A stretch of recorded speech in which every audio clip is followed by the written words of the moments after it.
मित्रांनो, विद्यार्थ्यांच्या सुरक्षेसाठी राज्य सरकारनं शाळांना काही आदेश दिलेले आहेत. ते आदेश थोडक्यात समजून घेऊयात.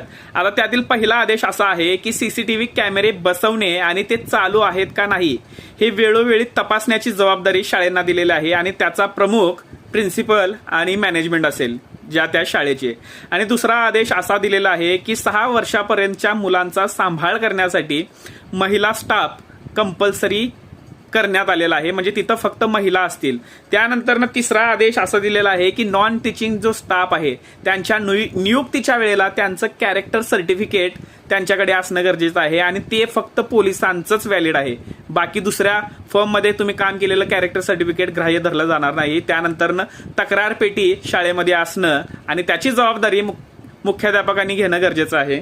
आणि त्याचबरोबर सेफ्टी आणि सुरक्षेच्या हिशोबाने सुरक्षा समिती स्थापन करणं प्रत्येक शाळेला आता बंधनकारक आहे.